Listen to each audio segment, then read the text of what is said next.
que la violencia estructural refiere no refiere necesariamente a una violencia directa, ¿ya?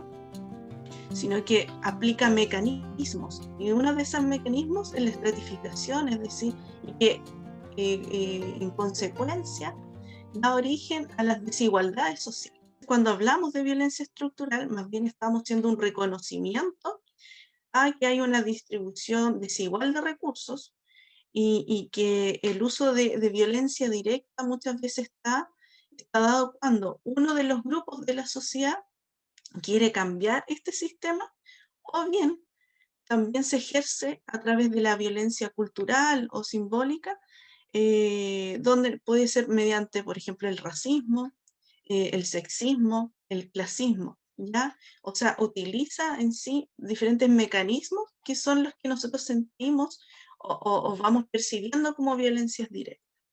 Parte de la estratificación social, como lo mencionábamos, se va dando también en noción del género, ¿ya?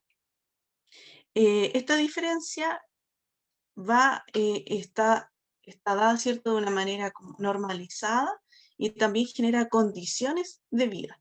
Lo que apunta esta reflexión, esta crítica, es plantear de que las diferencias o las distinciones en base al género y por ende en base a la distinción de sexo ya no sirven y no aplican a las complejidades de las vivencias de las personas, a las necesidades de las personas.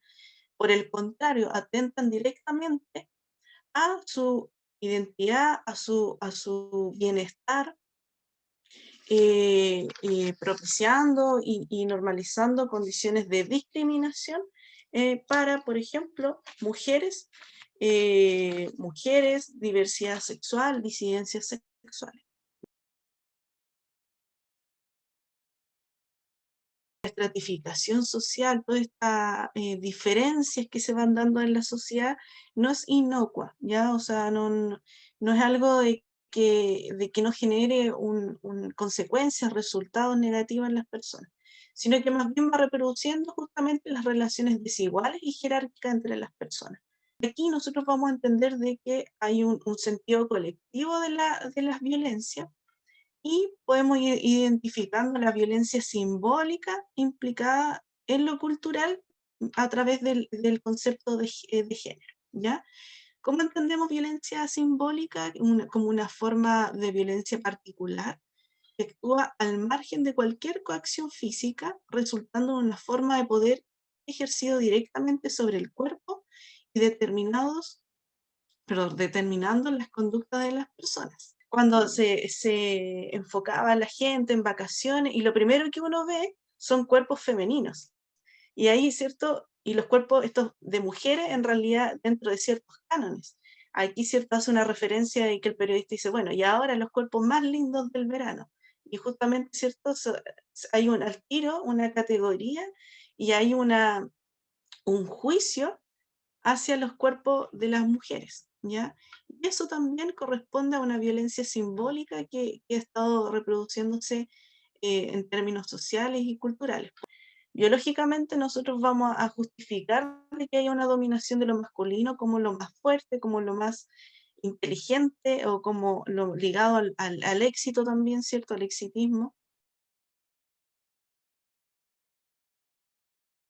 Entonces vamos a comenzar, ¿cierto?, a entender y a diferenciar algunos de los tipos de acoso como parte de las violencias cotidianas en nuestras vidas.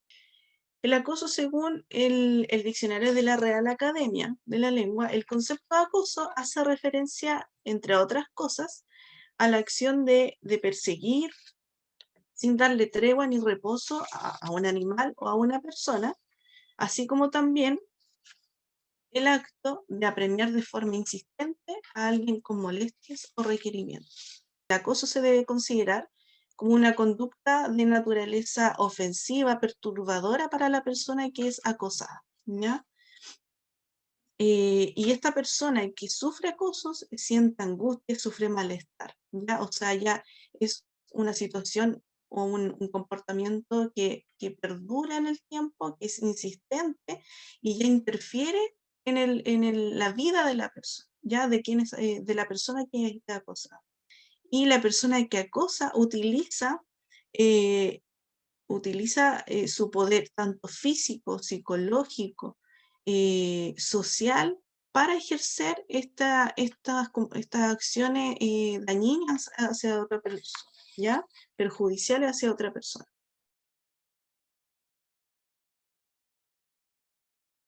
Uno de ellos es el acoso escolar o el famoso bullying, ¿cierto?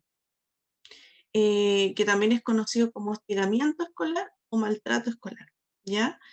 Este acoso, este tipo de acoso, consiste en cualquier tipo de maltrato o agresión psicológica, verbal o física llevada a cabo dentro del ámbito escolar. Y una de las causas más comunes que se identifica dentro del acoso escolar es la apariencia física, la expresión de género, los estereotipos de género, entre otras, ¿ya? Obviamente que entre otras causas pueden ser, por ejemplo, la misma nacionalidad de los niños, de las niñas, de los jóvenes, de las jóvenes también, pero, ¿cierto? Desde una perspectiva de género, vamos a considerar, ¿cierto?, que estas son causas en razón del género y de la representación de ella misma, como una de las causas más comunes que se dan dentro del bullying escolar. Salió, por ejemplo, hace un par de años, bullado entre las actrices de, no me acuerdo qué canal, si fue como TVN o Megavisión, donde empezaron a exponer que por tener el mismo rol de personajes como protagónicos, como del el mismo estatus, ganaban mega. Ganaban considerablemente menos que los hombres y de hecho salieron como a decirlo públicamente y acto seguido varias de ellas terminaron perdiendo el trabajo, incluso le cortaron como los personajes en la serie y fue como bien como bullado en ese tiempo. Hablar, por ejemplo, de que se discute en torno al postnatal, a las salas cuna. O sea, todavía, ¿cierto? Estamos relegadas y nos vemos de cierta manera excluidas por la reproducción conservadora en torno al cuidado, a que, ¿cierto? Por razones biológicas, nosotros, ¿cierto? Tenemos la opción de embarazarnos y con eso también se nos castiga o se nos excluye muchas veces espacios laborales. ¿Qué pasa con las chicas en el fútbol? Porque existen equipos de fútbol de mujeres y no tienen como las mismas regalías, los mismos beneficios, ni siquiera en la salud. Por ejemplo, nosotros Sí. tenemos una compañera que está en un equipo de fútbol y claro, tuvo un accidente y todo y no tiene como los mismos beneficios, ninguna como de las regalías que pudiese tener si fuese un hombre en un plano profesional del fútbol. Y en cuanto, bueno, la publicidad también, pues se le da como más énfasis al fútbol masculino y se asocia como a lo poco femenino que puede ser el fútbol. La decisión de nuestros cuerpos también, ¿cierto? Se ha construido como algo pareciera no propio hasta el momento. A nivel, digamos, de historia o de trayectoria en torno al estudio y a la investigación del acoso laboral, se comienza a incorporar la perspectiva de género también en proporción a la incorporación de la mujer en el espacio laboral. Desde una perspectiva de género, estas perspectivas de género o entender de que se da una violencia de género y dentro de esta están las conductas de acoso, tienen que ver con entender de que hay todavía conflictos estructurales de significado, de valoración respecto a la inserción de la mujer en los espacios laborales.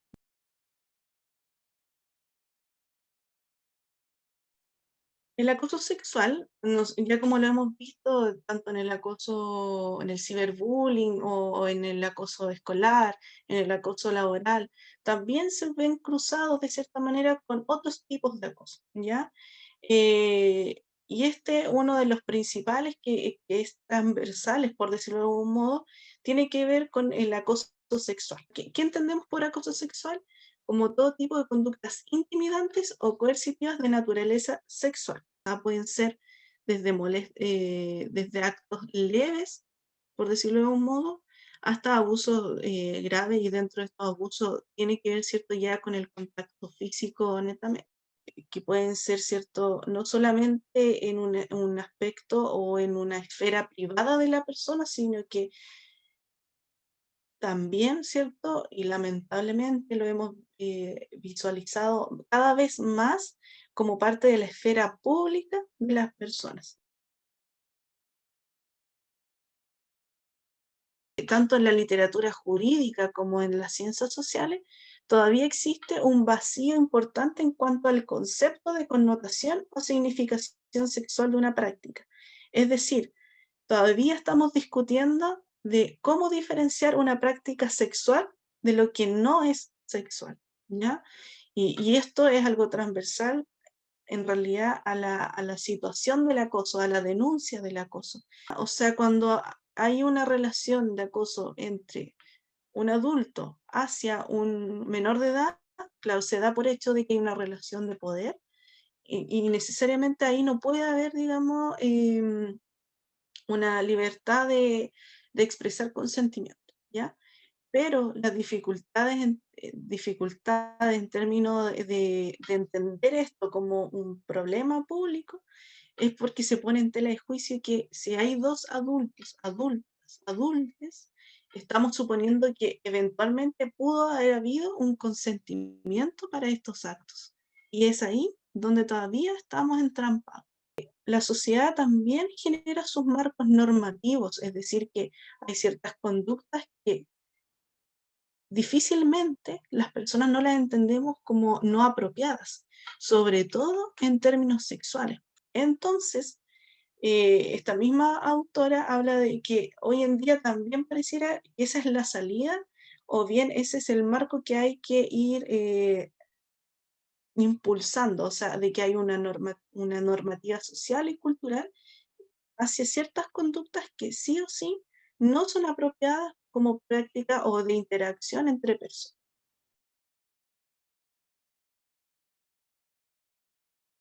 ¿Qué se refiere a la unidireccionalidad? Es entender que en una situación, dentro de una situación, solo una parte está interesada o bien no indaga si la otra persona está apreciando ese gesto o ese acto, ¿ya? Es decir, hay esta persona que acosa o que incide en estos actos, no pide permiso, ¿ya? Y genera un acto comunicativo, por decirlo de un modo, dañino. Ciberacoso, si bien, claro, es algo que no es, digamos, nuevo, pero sí ha tomado una relevancia, digamos, en el último tiempo, y que también problematiza los espacios donde nosotros también interactuamos con nuestras personas. Es decir, ya no solamente interactuamos en espacios netamente domésticos, íntimos o en espacios públicos, ¿ya? Sino que también hay un espacio ahí que está como transversal, por decirlo de un modo, que es el espacio virtual. No solamente ya no es un espacio habitado solamente por adultas, adultos y adultes, sino que también cada vez más son jóvenes y también, ¿cierto?, niños que se introducen ahí en este espacio virtual, digital, que no es tangible, pero que es parte de la sociedad contemporánea. El ciberacoso también es considerado un tipo de acoso virtual, y considerado como un acoso de los tiempos contemporáneos, ¿ya? En él, la persona o el grupo de acosadores se sirve de los medios de comunicación digitales o redes sociales para perpetrar una serie de ofensivas personales, propagación de información confidencial o falsos rumores. Sí, quería comentar que en México existe una ley contra esto, se llama Ley Olimpia, a raíz como de un caso súper connotado que fue de divulgación de fotos íntimas. y allá es sancionado como de 3 a 6 años de cárcel cuando se divulga esta información. Exactamente. Igual nosotros estamos como bien al debe con ese tipo de leyes. En este ámbito cibernáutico, donde no tenemos ningún tipo como de regulación, legislación, ni nada que nos ampare, al final plantear un poco como por ejemplo el fenómeno de la funa, que se ha puesto tan de moda como un modo de justicia social, entre comillas, debido también a que tenemos ese debilitamiento de parte de la justicia de poder acercarse con un enfoque de género real para todos los tipos de violencia, de acoso o incluso de denuncia de cualquier tipo de maltrato eh, hacia cualquier persona en estricto rigor. Entonces, también como esta misma plataforma, aparte de ser como, no sé, un espacio en vivo entre el acoso, el maltrato y también de la denuncia y la justicia social. O sea, todavía estamos hablando de que todas estas situaciones es como una condición o es una situación subjetiva. Y a lo largo, ¿cierto?, de lo que hemos ido entendiendo también en estas instancias formativas que no lo son. O sea, hay un marco normativo que nosotros podemos ir definiendo, digamos, y que también a la vez habla de que estos son problemas de índole social, por ende también emplaza a diferentes organismos e instituciones a hacerse cargo. O sea, si estamos hablando de que todo esto tiene una vertiente desde lo social, desde lo cultural, es porque también se puede generar condiciones de transformación de ellos para que no se reproduzcan ciertas condiciones discriminatorias, condiciones de desigualdad, de exclusión para las personas en base, cierto, a su género, dentro de otras, digamos, elementos, por supuesto. El acoso en línea tiene que ver con provocar en forma intencional y persistente un malestar emocional a la víctima de carácter sustancial, o sea, ¿cierto?, de manera permanente. Y el hostigamiento en línea puede ser definido como la continuación de un hostigamiento físico por medios digitales. Esto es el seguimiento reiterado de una persona a través de Internet u otros medios electrónicos. Otras formas de violencia que se identifican dentro de la violencia digital es el doxing. Esto tiene que ver con la publicación intencional en Internet de cualquier información personal sobre una persona. En estos casos cae cuando el acoso es una amenaza específica, es decir, en decir, sé dónde vives, tengo la dirección de tu familia, y esto tiene que ver con la difusión de imágenes íntimas sin el consentimiento de quien padece o quien sufre este acoso, también conocido como venganza pornográfica, el cual puede ser ejecutado por una expareja o una persona conocida, así como también por terceros. Aquí es también problematizar de que a lo mejor en un contexto de pareja o de amistad, digamos, de cualquier tipo de relación o vínculo que haya entre dos personas, puede haber, ¿cierto? Se puede consentir que haya un registro fotográfico, también, ¿cierto?, como parte del mismo ejercicio sexual libre de esas personas, pero eso no da derecho a que se consienta el almacenamiento y mucho menos la publicación y la difusión.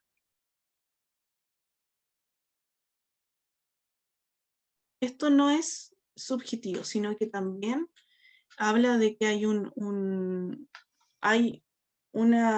aspecto primordial que va también a darnos a entender si alguna situación es de acoso, si una situación es de violencia, y es el consentimiento. O sea, también tenemos que definir en una situación, ¿hubo consentimiento? ¿Ambas partes estaban de acuerdo? Y ahí, ¿cierto? O sea, es un acuerdo, una situación sumamente concreta y puntual a la cual nosotros podemos remitirnos para abordar estas diferentes situaciones.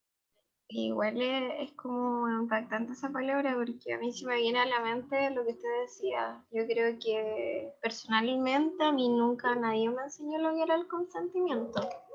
Nunca era como, mira, esto es una palabra y esto significa tanto. Entonces tú tienes el poder de ejercerlo como se te dé la gana y con esa autoridad y autonomía que de repente muchas veces nos falta como mujeres. Para mí, yo podría definir que el consentimiento es aquellas decisiones que se consensúan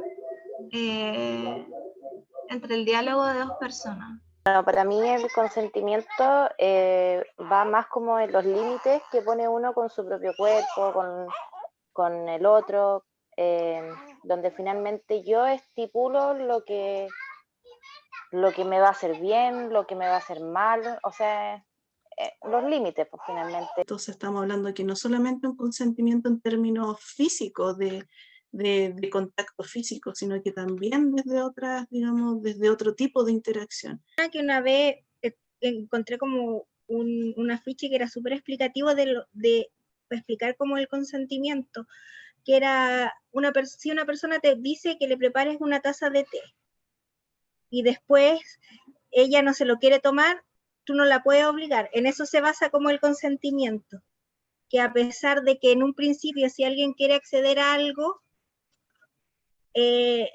dice que sí, si en un momento dice que no, es no simplemente. Estaba como tratando de construir esta palabra de consentimiento, y si nos fijamos, al separarlas es consentir. Entonces, si desde ahí buscamos sinónimos, tenemos el querer, el aceptar, el autorizar, el validar. Entonces, se asemejan muchos sinónimos a este concepto de consentir. Y por lo tanto, en una relación, por ejemplo, como lo mencionaba una compañera, tiene que ser una acción consensuada entre ambos, o sea, que acepte tanto el hombre como la mujer.